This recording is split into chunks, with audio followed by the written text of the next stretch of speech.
अपमान। कोई व्यक्ति एक दूसरे का अपमान क्यों करता है? क्या आपने कभी विचार किया है? वैसे तो हम भी बिना कारण बहुतों का अपमान करते हैं। हमारा अपना अपमान भी बहुत बार होता है। संसार का सारा व्यवहार एक दूसरे के अपमान पर टिका है। जैसे पति अपनी पत्नी का अपमान करता है, पिता अपने संतानों का अपमान करता है, नौकरी देने वाला नौकर का अपमान करता है। अर्थात जो भी बलवान है वो निर्बल का अपमान करता है। यदि हम शक्तिमान हैं तो अपमान के बदले लड़ाई करते हैं। यदि लड़ने की शक्ति नहीं होती तो अपमान सह लेते हैं, स्वयं को निर्बल और असहाय मान लेते हैं। हमें छोटे होने का एहसास होता है। ऐसा प्रतीत होता है जैसे हमारी आत्मा कुचली गई हो। किंतु कोई किसी का अपमान क्यों करता है? जब किसी का अपमान होता है तो मनुष्य को अपनी निर्बलता का एहसास होता है और निर्बलता का बोध मनुष्य को कुचल डालता है। वो अधिक से अधिक निर्बल बन जाता है। अत्याचार सहने की आदत सी पड़ जाती है। आत्मविश्वास का नाश हो जाता है और जब आत्मविश्वास नहीं होता तो मनुष्य शराब और जुए जैसे व्यसनों में सुख ढूंढता है, मन से रोगी बन जाता है। आखिर किसी भी मनुष्य की ऐसी दुर्गति क्यों करता है? अपमान करने वाला वास्तव में क्या सिद्ध करना चाहता है? क्या कभी गहराई से विचार किया है?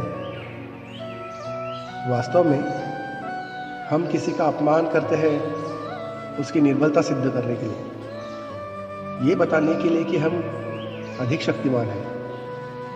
अर्थात वास्तव में अपमान करने वाला स्वयं अपने आप को शक्तिमान या बलवान सिद्ध करने का प्रयास कर रहा है। अपमान करने वाला हकीकत में अपने शक्ति से आश्वस्त नहीं है। उसे अपने शक्ति पर भरोसा नहीं है। दूसरों को चुनौती देकर वो अपने शक्ति पर विश्वास प्राप्त करने की कोशिश करता है।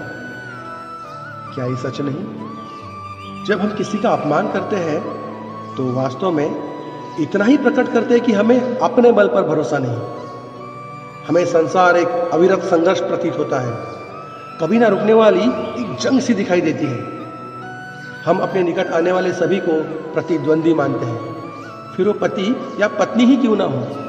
हमें निरंतर लगता है कि हमें अपनी शक्ति सिद्ध करनी होगी, अन्यथा हमारा शोषण होगा, हम किसी के गुलाम बन जाएंगे। किंतु क्या कभी हमने विचार किया है कि दूसरों को प्रतिद्वंदी अर्थात दुश्मन मानने के बदले साथी मान ले, हमें सहायता करने वाला सहयोगी मान ले, अर्थात दूसरे व्यक्ति को प्रेम करें, तो उसका अपमान करना आवश्यक ही नहीं होगा।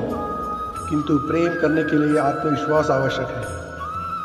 जिसे अपनी शक्ति पर विश्वास नहीं, वह प्रेम ही नहीं कर सकता। अर्थात जिसका हृदय आत्मविश्वास से भरा हो, ना वो अपमान करता है, ना वो अपमान को स्वीकार करता है। क्या यह सत्य नहीं? इस तथ्य पर विचार अवश्य कीजिएगा।